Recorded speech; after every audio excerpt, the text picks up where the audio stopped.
Okay, ladies and gentlemen, let's get going because there's plenty to fit in, and we have an hour for this session this afternoon, which, as you can see, is on the new far right, and all the panelists are going to try and answer the very difficult question: what is the new far right, and how we should respond. Let me introduce the panelists first of all. Starting on the left, we have Jonathan Birdwell, who's the head of violence and extremism at Demos, and loads of you in the room will know that Demos has done a lot of very good research on this question, and Jonathan's going to give us an introduction to it. On the right we have, I'm very careful saying that today, on the right hand side we have Vidyha Ramalingham from the Institute of Strategic Dialogue, who is published a lot on this issue, a lot of the issues we've talked today, a big raft of academic and think tank publications. And in the middle, Ian Bradshaw from the Tackling Extremism and Hate Crime Division of the Department of Communities and Local Government, who will respond to some of the gauntlets, no doubt, laid down by the first two speakers. But I'm going to hand over to Jonathan first to sort of summarise some of Demos's findings, and if you'd like, give us a little meat to chew on. Yeah, thank you very much. Just small correction, I'm actually head of the citizenship program. My colleague Jamie Bartlett is head of the violence and extremism program. He was supposed to be here today. Unfortunately, he's out of the country on work, so he sends his apologies, and he's stuck with me instead. But I have done a lot of work with Jamie on the violence and extremism program. What I'm going to present today very quickly is basically we did a Facebook survey. Some of you might have heard us present this research before. We launched it in November 2012, basically a Facebook survey of far-right supporters of far-right groups across 12 different Western European countries.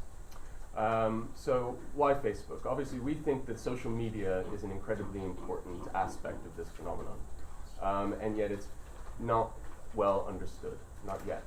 And so Jamie, actually, in addition to being head of the violence extremism program, is also the director of a new center at Demos called the Center for the Analysis of Social Media. CHASM is what we refer to it as, and basically that is a partnership with the text analytics groups at the University of Sussex. The aim is to combine big science with social science in order to leverage social media for research and policy-making purposes. It also takes a keen interest in the ethics of these issues. So a lot of our work focuses on the question of social media. How do these groups use social media to recruit, to organize, and what is the relationship between online activism and offline activism? That is the key question.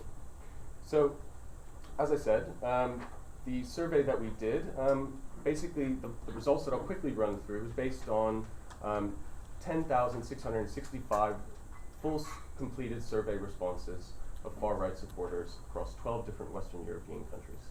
So we targeted 500,000 supporters of these groups on Facebook. So we had a response rate of about 2%. I'll run through the groups very quickly. We got the English Defence League, the British National Party, Front National in France, Bloc Identitaire, a street-based group in France, Vlaams Belang in Belgium, Dutch Freedom Party, Danish People's Party, Norwegian Freedom Party, Sweden Democrats, Austrian Freedom Party, Lega Nord and Casa Pound in Italy, and Die Freiheit in Germany. We also did a survey of the Jobbik Party in Hungary, but we didn't publish that as part of the Western European groups for reasons of comparability.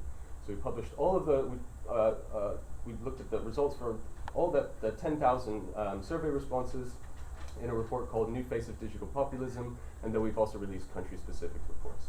So very quickly on some of the findings. So the basic demographics.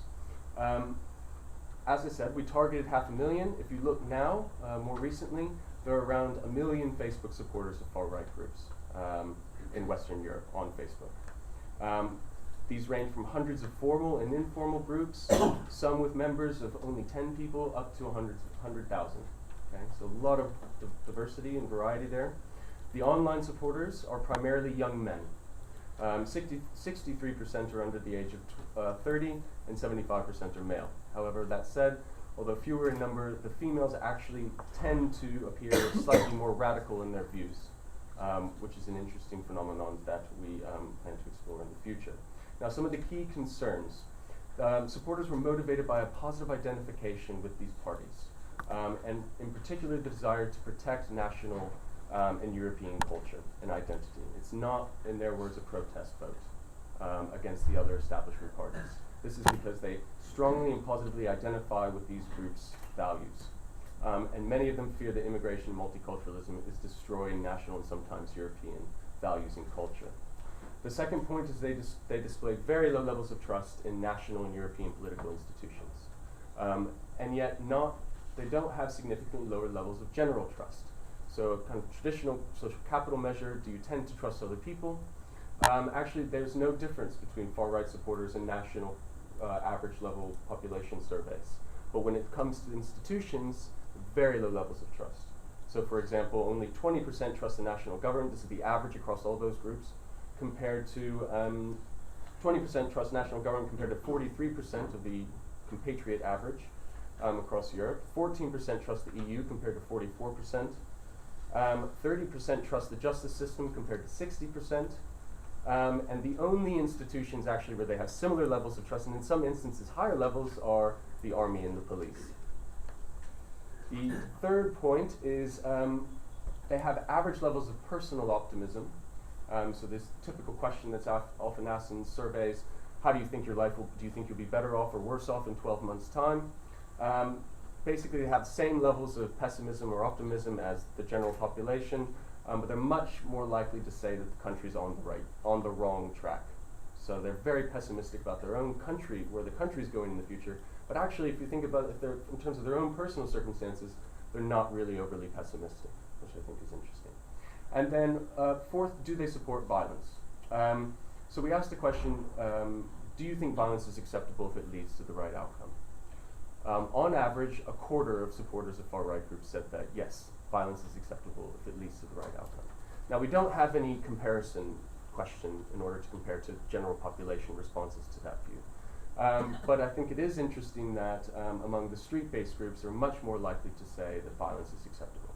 So 47% of Casa Pound supporters, 43% of Bloc Identitaire supporters, and 34% of English Defence League supporters. So obviously these groups are much more comprised of men who, angry young men who want to take to the streets and are not, they're not going to shy away from violence if they think it's going to lead to the right outcome.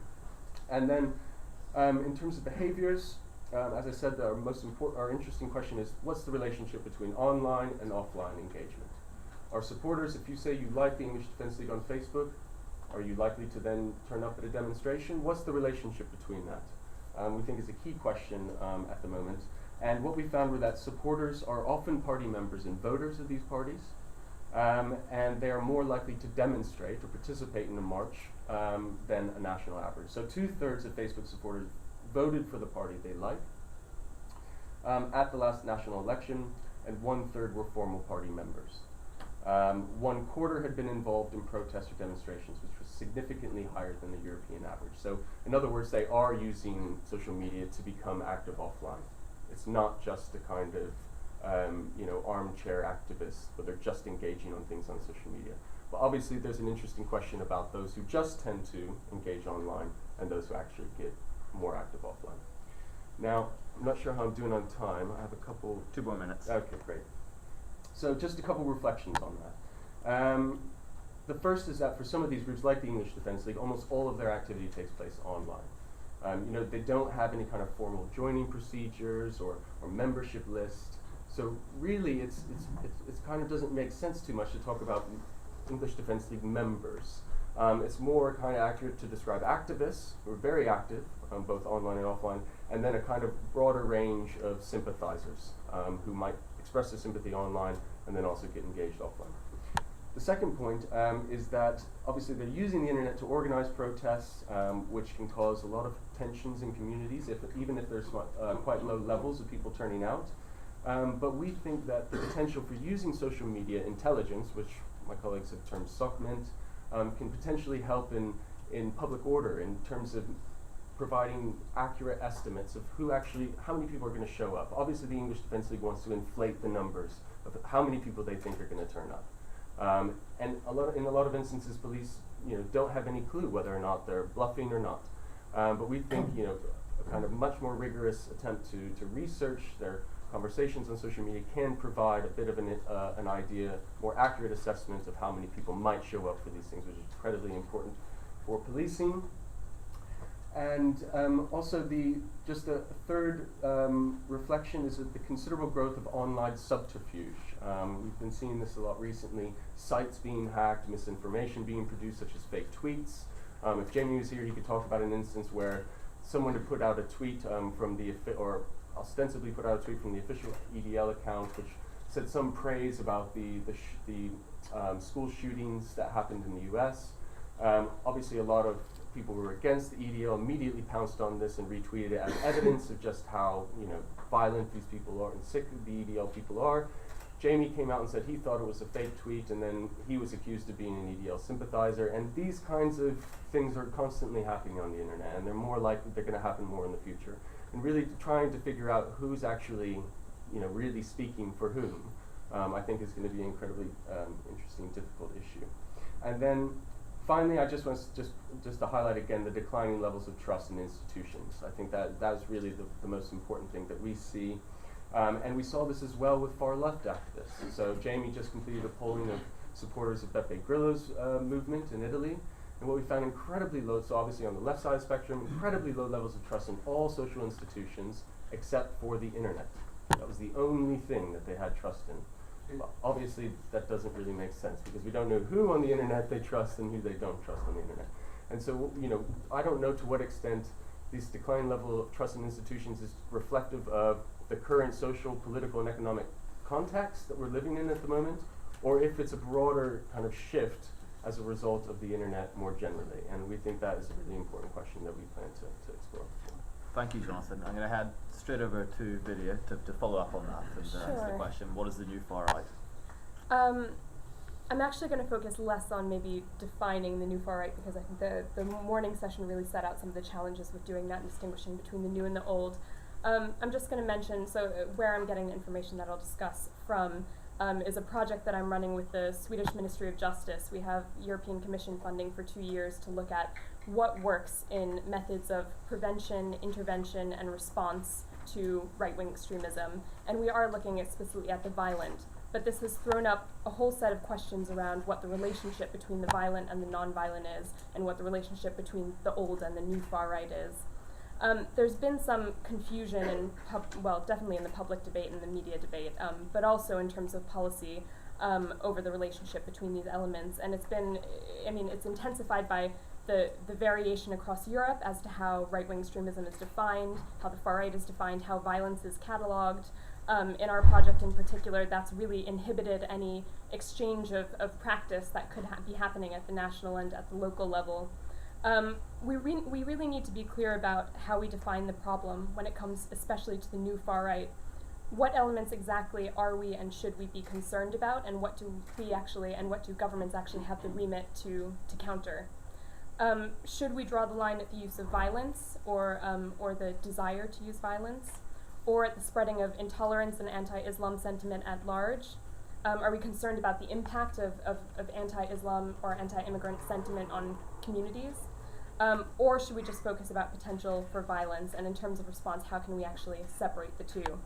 So through our work, through this project, we've separated out a broad typology of far-right actors and manifestations. We've separated them into 4 categories. So it's political parties, hate speech and intolerance, extra-parliamentary movements, which encompasses much of the old and the new, and hate crime and racist violence. And I'll just really briefly set out why the relationship between all of these is quite hazy, and I'll try not to repeat any of the questions that were thrown up earlier today. But with political parties, there is real confusion over how these political movements that operate, for the most part, not entirely within the framework of democracy, how they relate to violence. The relationship it's complex and it varies across Europe. There's some clear cases where, for example, we can say in the Netherlands that with the rise of Geert Wilders' Party for Freedom, we haven't actually seen heightened levels of neo-Nazi or extreme right activity in terms of violence on the ground. We've actually seen a decline over the period where Geert Wilders has risen. And obviously it's difficult to make any correlations there, but some people do argue that the rise of these parties, of democratic versions of the far right, actually translate some of the frustrations of violent groups into the democratic system. There are also arguments against that. And in the UK, we've seen many cases of various actors who are connected in one way or another to extreme right organized movements, but who carry out carry out measures on their own behalf, and these movements can very easily just separate themselves and say that they were not an official member due to lack of fluid membership structures that were mentioned earlier.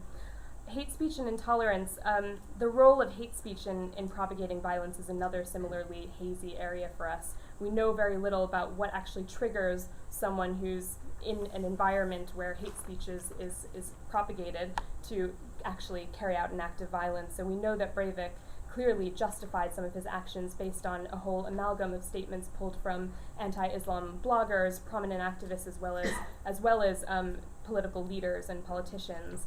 But one major challenge in this domain is that this type of rhetoric is no longer confined to the margins of society. It's very much mainstreamed. So where do you draw the lines as to what is appropriate and inappropriate, if we can even use those terms, speech, violent or potentially hateful speech? There was a recent study that was done by the Friedrich Ebert Foundation in Germany that found that right-wing extremist attitudes and views, so this was dictatorship, national chauvinism, xenophobia, anti-Semitism, social Darwinism, and Nazism, were massively widespread in Germany, not just confined to any one social strata or gender or region. It spanned every age group, every region in Germany. It's a massive portion of the population that holds these views. And then we move on to the extra-parliamentary, where we have both the old and the new. We see both Blood and Honor Combat 18 types alongside also the new far right, if we want to call them that, the EDL string of movements under Stop the Islamization of Europe. But we also have new forms of the old. So an example here is the Immortals in Germany, who are very much an old, their ideologies are based on traditional German neo-Nazi and far-right ideologies. But their methods are new, so they use a flash mob style, and they mobilize largely through text messaging, through social media, and they're very difficult for security services to actually track or anticipate, because they show up and then within a moment they're gone. The extra-parliamentary scene is constantly changing, it's shifting, and this is our major challenge with it. We have no idea where it's going in the future, and I think there is a real need to start having a much more forward-looking approach to research on these parties. We need to start looking at where these trends are going to take us down the line. And then there's hate crime and racist violence, which again is very difficult to link to organizations. We have a hard time drawing the line between hate crime that's motivated by right-wing ideological motivations, or simply perpetrators that are motivated by either thrill-seeking or opportunistic or other motives. And most victims of hate crime across Europe actually identify perpetrators as someone that they know or recognize, and so they're not necessarily predominantly people who are affiliated with movements or groups. But the challenge for policymakers, I'll try and be really brief. We've also cataloged 4 broad types of responses that policymakers are taking across Europe to the far right. These 4 are upstream preventative measures, so this is about reducing vulnerability among specific groups, increasing community resilience. The second is reactive measures and response mechanisms, so these are targeted measures that respond to an existing far-right group or presence or violence, and it also includes reporting hate crimes and support to victims. Repression is the third one, and I'll say that this has seen really varied outcomes. We need to be very careful how we use repression in Europe. In some cases, Germany is a great example, it's actually led to a stronger European and international alignment of the far right or relocation of activities abroad, or organizations simply circumvent these measures by changing their name or forming new organizations. And in the online space, it's very clear this happens with groups moving their websites onto foreign-based servers when legal action is taken against them. But repression works well on some elements of the far right, and again, we've seen this in the UK, that it's actually been very beneficial to communities to have the EDL be banned, to have marches being banned, because it actually saves local authorities hundreds of thousands in terms of resources, but also it saves local communities the anxiety and the conflict that would otherwise be brought. And the fourth is intervention, and this is often left out of national strategies, or it's often assumed that this is only to be done with the most extreme versions of the far right. It involves long-term investment in practitioners. It could be potentially a risky strategy for governments to take, but it's all the more important actually. It involves both de-radicalization, which seeks to change views, disengagement, which seeks to alter behavior. And then there's also attempts to engage directly with potential offenders to deter them from carrying out particular actions. This has been done in a few cases in Luton, actually, with the EDL giving out consequence cards, which demonstrate the potential consequences of engaging in marches. And in Germany, there's a team called the Soko Rex mobile team, which has communicated directly with potential offenders to basically deter them from being involved. I'll just end by saying our struggle with the new far right in terms of policy responses is twofold. Much of the policy that we've deployed in this domain has been developed with the old far right in mind, and we haven't been quick enough to shift our response mechanisms as movements and the parties that we're dealing with move from the clearly anti-democratic into the less clear-cut challenge to democracy. And it's this kind of challenge of gray zone radicalism, those movements that are between the extreme and the mainstream. How do you develop responses to movements that may actually be representing portions of the population democratically, if we want to use that word again? And the second challenge is what we might call the democratic dilemma, which is when democracies respond to an extremist challenge, they run the risk of contradicting themselves. If some of the success of these groups can be attributed to real or perceived grievances, and I think that's been mentioned time and time again in recent research that's been done, it raises the question to what extent policymakers have the right or ability, or should, suppress elements of the new radical right. And whether, and if these opinions rightfully and democratically represent portions of the population, shouldn't policy be tackling these grievances head on and dealing actually with the issues rather than these groups? So we have, Europe at large has a large repository of measures that have been taken against the most extreme forms of the far right, but actually when these measures are applied to a different form, to the new radical right, they can in some contexts have counterproductive effects. And we see that actually with, I think John mentioned the strong anti-establishment currents and the political mistrust that runs through these organizations and movements. And it's one of the strongest arguments of the new far right that they are anti-democratically suppressed and censored by mainstream political elites. So actually censorship, banning, repression, it can in some contexts be a quite risky measure to take against the new far right, and we need to be careful about where we draw the lines. Okay, perfect, thank you. That sets up the government response nicely. Plenty to Yes. 4 challenges there for you, Ian. Yeah, I mean, Vidyha sets out the challenges we face very, very well. And I thought I'd just kind of throw in a couple of other things we're thinking about at the moment. To explain, James Bradshaw set out that kind of how the UK organises its response to the new far right this morning in terms of DCLG, the department I work for, leads on promotion of integration, and we pick up organisations who threaten integration, whereas the Home Office, as part of the contest counter-terrorism strategy, focuses on those groups who are acting illegally in terms of potential for violence. And so my thinking is very much on those groups like the EDL, who, although violence does sometimes have a tendency to follow them in terms of protests, are not kind of actively terrorist organisations. I think the two things we're really thinking about at the moment is firstly not just concentrating on the groups themselves and their active supporters, but also the wider pool of people who we kind of talked a lot about today, who may be attracted to some of the ideas, if not the methods, and what does that mean for our policy. And secondly, we've talked an awful lot today about national leaderships and their ideologies and some of the kind of European links, but also the very local factors that can generate tensions that these groups can exploit. So on the first one, I mean, in reality, the numbers of people actively involved in the new far right or even the old far right are extremely small. I mean, EDL can turn out, 700 people in Manchester for a big national demo last month. Now, obviously, 100 people going on the rampage in the town centre can cause a significant amount of disruption. And as we saw in Walthamstow in the autumn, can cause massive tension and fear within the community, even the threat of them turning up. And a lot of effort has gone in from the police and local authorities on learning how to manage those tensions much more effectively, and that's whereas the government, our focus has been for the last couple of years. But I think we are increasingly, as we understand the new far right and the drivers behind them more and more, thinking about how do you deal with that wider pool of sentiment. I don't know if it's bad form to quote somebody else's recently published paper, but Matt Goodwin, I'm sure many of you have read the paper he did for Chatham House, he published last week, based on some polling of potential EDL supporters. And what was interesting from that for us was, although very, very few people will say that they might ever think of joining the EDL, around about a quarter of the people he polled said they were sympathetic to their values.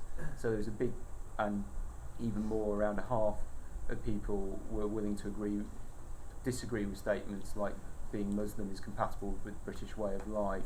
So there's potentially a large pool of people out there who might be sympathetic to some of the messages these far rights groups are putting out, even if they're turned off by their activities.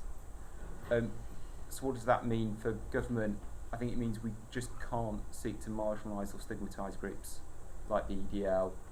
We do so pushing them further to the extreme, and just minimising the group's active support does nothing to tackle the wider issues. We need to do more, and this is a real focus for the department at the moment, on anti-Muslim sentiment in the UK and how we work with the community to deal with that. I don't think we've got the answers at the moment, but it's a real focus for our efforts. And thirdly, we're doing a lot of work on local responses and supportive local responses. Now it's partly because, as we've seen, kind of experience suggests that where the groups like the EDL can get traction is where they marry up a very local grievance with their national narrative, whether that be the potential for a scout hut in Leicester being turned into a mosque. There's been a big issue there for the last year or so, or the horrific child sexual exploitation cases we've seen in Rochdale and elsewhere, and that's going to be a continuing issue for the next year or so. That ability to marry up something happening very locally that feels threatening to a community and the wider national, international message of the group is where it seems like they can get real traction. And that's why we've been putting quite a big emphasis on how do we support local leadership. So James mentioned this morning the work we're doing with Blackburn and Luton on creating a group of local authorities who can share knowledge on how they've dealt with the EDL. He also stole, it's the thing when I thought he was speaking after me, that I'd already given him quite a few of our best examples to stealing, but we are working with Sherry Sydney Red Card, we are working with Searchlight, the Anne Frank Trust on various projects to help tackle and build prejudice amongst young people and build community resilience. And we are always open to conversations with people who have bright ideas or local projects they think we could help them kick off or get moving. Kind of there's an open invitation to talk to us about there. And then finally, potentially most difficult to talk about as a civil servant is thinking about how we deny policy space to extremists and potentially outflank them. So it's interesting walking at Whitehall this morning and seeing all the government buildings flying the Union flag, whereas when I joined the civil service 10 years ago, we flew the flag, I think it was 20 days a year on the Queen's birthday, etc. And that's been a small step towards trying to reclaim that symbol for the mainstream from the far right. And it's going to be really interesting over the next year or so, looking at the much more open and robust debate around immigration. It kind of appears that we're going to have around Bulgaria and Romania, and seeing what that does for whether that helps to marginalise extremist voices, anti-immigrant voices or not. So I kind of leave it there. Okay, thank you to all the speakers. There's plenty to discuss there. I'm going to open up for questions, but I want to ask Ian something quite precise, if you don't mind. And feel free to not say promising no. a precise answer. Which is, are there lessons learned from similar concerns of Muslim extremism? Because obviously we've heard a hell of a lot over the last decade or so. Yeah. DCLG's involvement in that area, a lot of controversies, and in fact some of the EDL critique is actually derivative of government policy towards that issue. So are there lessons learned from there that you can take forward into dealing with this threat? I think there are, and we work closely. I mean, my team covers both, and we do think. And one interesting question for us at the moment is actually the way that the EDL and other extremist groups locally can feed off Islamist extremism locally. I mean, you look at Luton, both close to both the EDL and an extremely stronghold for Al Maroon. So those interactions are extremely interesting, but also a lot of learning on the kind of the local projects, certainly that colleagues from the Home Office are funding through Prevent, targeted on the far right, comes from some years of experience of getting it right and getting it wrong on funding projects, and the old Prevent strategy targeted more towards Islamist extremism. Okay, good answer. Let me open up to the floor then. Any questions? Yep, Lynn, over there. Linda Rushton from Policy Exchange. I just wonder that earlier we spoke that far-right movements might be, or these new far-right movements might be driven by a lack of kind of public debate about immigration or other issues relating to that. And saying that, there doesn't seem to, I don't want to come across as an EDL sympathiser, but surely there's a point of recognition that they may have, or supporters may have some kind of genuine grievance, and there is no public debate of these issues, and so maybe would a way to tackle groups like the EDL be to encourage kind of more mainstream debate of these issues? I just wonder. Yeah, well, could you start with that? I think I'd actually love to hear maybe one of the panel's thoughts on that. I think you hit on a important point. And it's really interesting how extremist groups of many stripes tend to do take, what are potentially kernels of legitimate concern and then tie them into their own narrative, be that the far right or other forms of extremism. I think, as I said at the end of my ramble, we are going to see a much more inevitably robust debate around immigration linked to Bulgaria and Romania than potentially we did with the AA accession countries. It'll be interesting to see how that plays out and what impact that has. I think as government, our ministers, and we're quite clear that where there are legitimate concerns, they need to be talked about, and we shouldn't, as with the child sexual exploitation cases, that concerns about political correctness or being seen to be racist should not be a bar to the authorities taking action there. But getting it right is extremely difficult. Did you have a thought on that? Yeah, I would actually push back quite strongly on the thought that there's a lack of public debate about immigration and about some of these issues. It seems to me, and I'm a foreigner in the UK, but as an outsider looking in, it seems to me as if immigration is pretty much at the top of the media agenda. Some of the debates on the role of Muslims in Britain is very much debated quite publicly. Maybe I should have said but healthy. Yeah, exactly. Rather than just debate in general. Yeah, and I think that's the point about a lack of debate is very relevant in other European countries. I think Scandinavia to some degree has seen some of the repercussions of not covering immigration as a top priority at the political level in recent years with the rise of the Sweden Democrats, etc. But I would say that actually it's about finding ways and methods of listening and responding to some of these grievances at a local level. That's probably to me the best solution, to make people feel as if they have a grievance, if they have a concern, that they can go to their local authority and actually voice those concerns and feel as if someone will listen to them and do something about it, because I'm not quite convinced that is a general sentiment at the local level in the UK. Okay, Yeah, just quickly.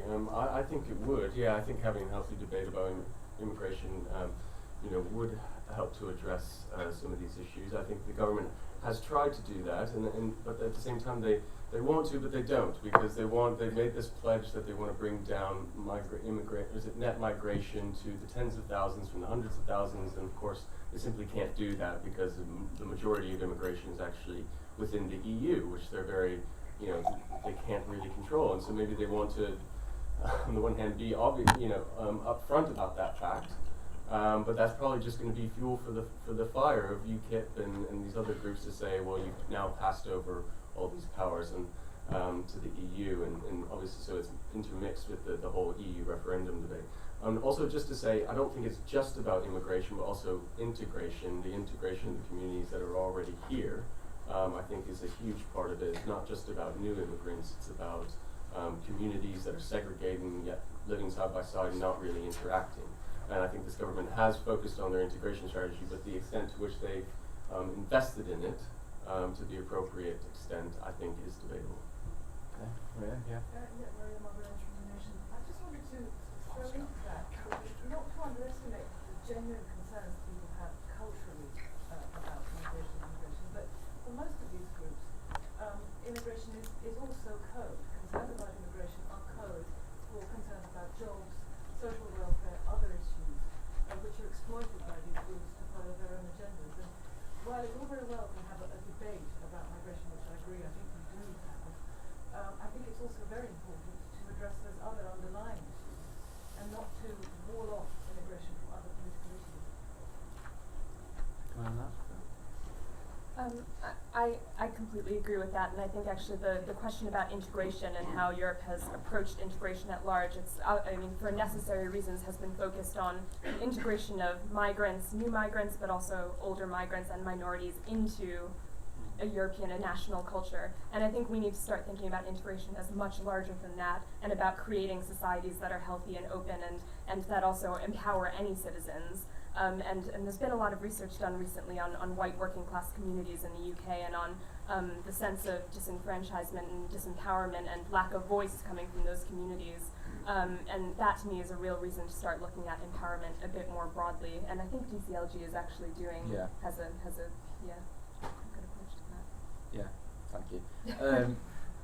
I mean, my team sits within the wider integration team within DCLG, and we sit next to our community engagement people, and that is deliberate because we do see it as a continuum.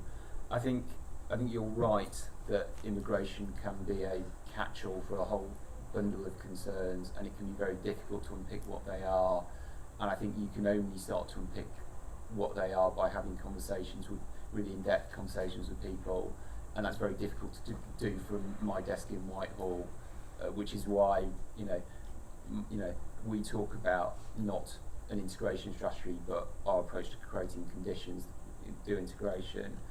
I think what's really struck me seeing the presentation, I think it was Gareth Harris a couple of weeks ago, was the fact that the work he's done on BNP supporters, and I should be clear that my team and DCLG does not, do work on the BNP. They are a legal political party, but kind of as a proxy potentially for other members of the far right. The fact that they tend to be homeowners, he found, and have jobs. So although they do a lot of campaigning around issues like social housing and access to benefits and welfare, they weren't necessarily people who were directly impacted on it. And I'm not sure what conclusion you should draw from that, but I think it's an interesting point. Okay. Open up to the audience. Yeah. Sort of latching on to that issue, this is more an observation really than a question, but I'd be happy to hear feedback. As I mentioned this morning, I did some research, it's quite old research, I haven't gone back about 15 years. But one of the things that I did was I asked, I gave a group of professionals a number of statements. I asked them to either agree or disagree, and some of those people I then followed up on afterwards. One of the questions came about, it was a direct quote from Jean-Marie Le Pen about the worry about the Islamicization of Europe. And I was quite surprised at the amount of positive answers that we had. Yeah, we're equally concerned about that. We agree with the remarks strongly, or very strongly, and I went back to speak to some of the people. Some of the concerns that they had seemed to revolve around, particularly, rather than the jobs and the economic issues, they were more worried about the demographic issues. And the example that I had thrown back to me was Fiji. This came back several times about where, through immigration and also through high birth rates, where the I think it's the Tamil population there has actually grown to outnumber the indigenous population, and that was the quote, that was the example I was having thrown back to me. I think it's something that we need to go back and tackle again, and find out what the current views are and to look at solutions. John, does anything come out in the research about that precise issue? Well, yeah, I mean, if you look to in their own words, they're mainly concerned about, the demographics issue, it is the threat to culture and values that they see, and I think, a lot of the communities in certain parts of England have seen rapid change over the past 10 years, where, people in the community, they're literally I don't know if you've been to places in the Northwest, but they're very segregated communities. You know, and what used to be kind of fish and chip shops on every corner has now become chicken shop. You know, it's this kind of rapid change of the community that I think people are really reacting strongly to. And to the extent that immigration becomes the buzzword for that kind of very rapid change and the concern that then brings on, I think you're right about that. Okay. Yep. Gentleman here. Yeah, I'm sorry, students with St Andrews, John Boyle. Is there any evidence of a connection between these new far right groups, or as we've talked about them, and violence, be it violence, street violence, or terrorist violence? I don't get the impression that there is clear-cut evidence.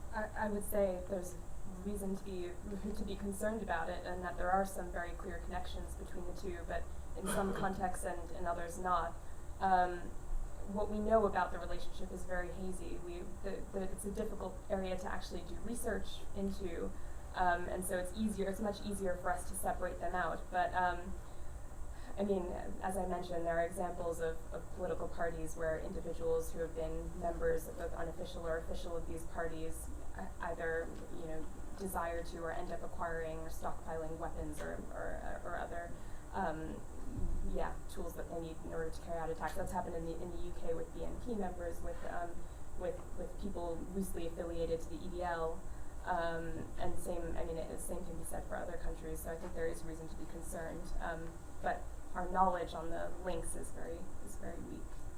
Matthew, you want to come in that? Sorry, it's like 600 EDL supporters and activists been arrested since the organisation started, mainly for violence and drunken disorder. I wouldn't say that the EDL was a political organisation. It is a large-scale social problem. It's actually symptomatic of hatred of Muslims in this country. Yeah, the EDL seems to be just a symptom, but its links to violence, I'd say, are quite clear. My colleagues and I have covered it since they started.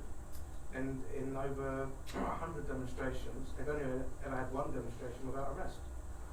And their members are arrested on the way to demonstrations, at demonstrations, and after demonstrations. They are clearly engaged in violence from the leadership down. The leader of the organisation is banned from football. He's banned from leaving the country when England play. From the top down, the EDL is criminal and it's violent.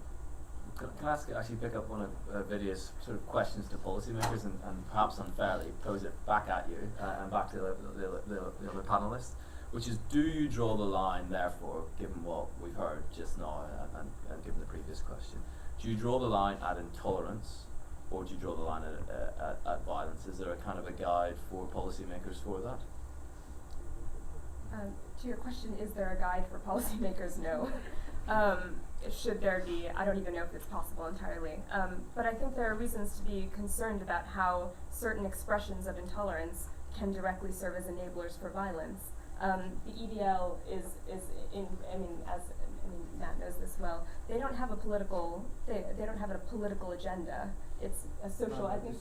Yeah, a social problem is a good. It's a social movement. Yeah, and exactly. it's going the same way that Stop the War movement went, because it didn't stop the war.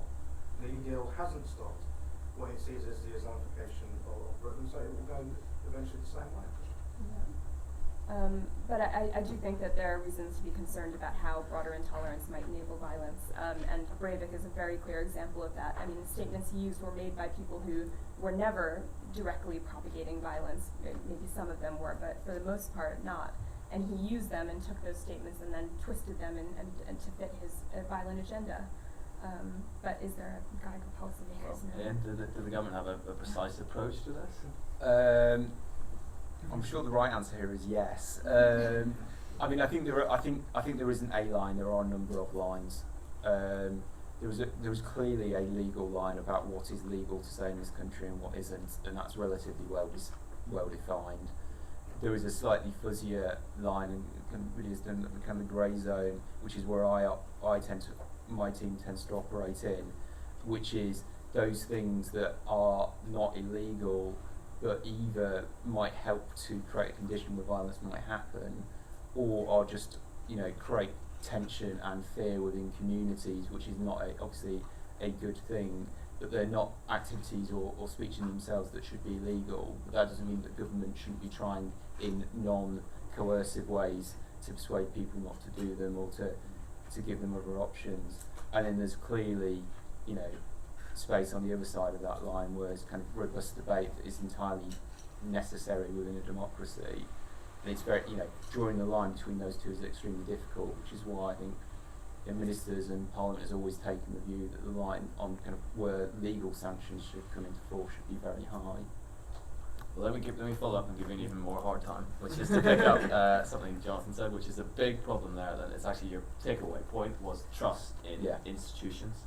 So how does DCLG or other sort of parts of the government apparatus address the problem of intolerance, or tackle or have a robust debate about the problem of intolerance, while it is to a certain extent a part of the problem in the eyes of those it's debating with?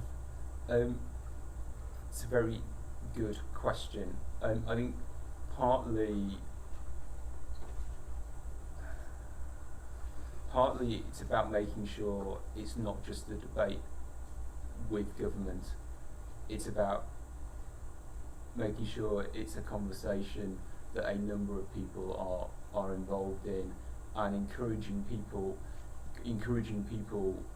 and organisations who don't necessarily take one extreme or the other to get involved. So we're doing a lot of work with church groups and other faith organisations to try and get them to become more socially active in those areas as a way, and not just active as a church, but active as a local set of faith communities and working with each other as a way of breaking down some of the barriers between groups.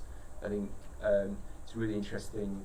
Colin Roberts at Cardiff's done some work on the response in Newport to a threatened EDL demo, and the way, because there was already a strong interfaith network there, rather than the model we sometimes see, which is you have an EDL demo met by an extremely strong counter demonstration. Actually, the moderate centre rose up and said, "We don't want any of this. This is our time to get away." And that was done not through government, that was done through civic society. Okay, good answer. Gentleman here. So, one of the questions I always have on this, is there a correlation or a case study on incidents of violence where people are going to act out on violence for many reasons, but in case, how do you want to characterize it? These people are broken, psychologically impaired, or whatever you want to say. It's a Columbine issue that they just happen to be in the far right. They just happen to be in whatever category they are. So is there a correlation between violence and that, or violence connected to being directed or being encouraged by these organizations? So is it a matter of these organizations are facilitating violence successfully among people who wouldn't otherwise do it? Or is it a matter of there's a subset of society that's likely to act out in some way regardless of what the situation is, because there's something in their own personal lives? Awesome. And is there a case study with that? Because there's been some case studies on the extremist, Islamist extremist side. I just wondered if there was one. Because right it comes to mind. I'm not quite sure that, this was inspired by some kind of philosophy on his part, not theology, but rather it's just him. Yeah, I think it's more just him. I mean, the groups at least we studied, we didn't see any example of them trying to facilitate violence. And actually, the street-based movements to some extent want to come across as more mainstream, representing the interests of people who are more mainstream. And the problem you see is that because it's a mainly social media online-based group, they can't control what people who affiliate with them and then go on and say very violent things, which they probably wouldn't want them to do. I don't know, obviously, about the kind of more hard-edge, Combat 18, kind of more fringe, violent type groups. I suspect they're probably similar in the Islamist groups that are actually trying to foster a sense of violence out of people that might, even they might still be inclined to some extent. But at least the groups that we researched, we did not see that. Did you have a thought on that? Yeah, because you mentioned, John, some statistics of attitudes towards violence amongst supporters? What were those figures? So the question was, do you think violence is acceptable if it leads to the right outcome? Right. And across all the groups, the average response that said yes it is was about a quarter, 25%. Okay. The highest level was 47%, and that was the Casa Pound street-based group.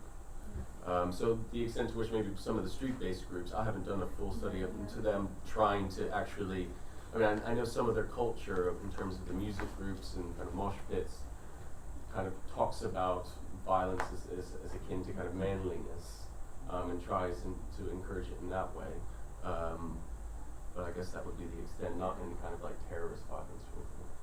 It's a really important question. It's one that I think more of us need to be looking into moving forward. But I did want to say that though many far-right political parties, some of the new far-right radical right parties that we're speaking about, although they, across the board, almost entirely reject violence in their official statements and according to politicians, that if you dig a bit deeper, that actually, especially for some of these movements that have long histories of relationships with white supremacist movements like the Sweden Democrats, which were mentioned earlier, that actually that transition from the extreme into the mainstream is not smooth, and it's a very rocky and long process for these parties, and that once they reach the point where actually they can consider themselves to be part of the mainstream, that still they need to keep some of that extremist fringe because they rely on it for support. And so they tread a kind of delicate line between rejecting their past in some cases, or rejecting violence, or rejecting neo-Nazism, racism,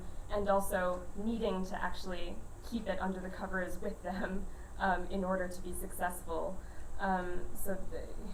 Whether or not, and some of these parties do have, they do have people involved in them who are violent and who have been convicted of crimes, but they can both distance themselves from them when it's convenient, but they can also rely on them when they need them for votes, for example.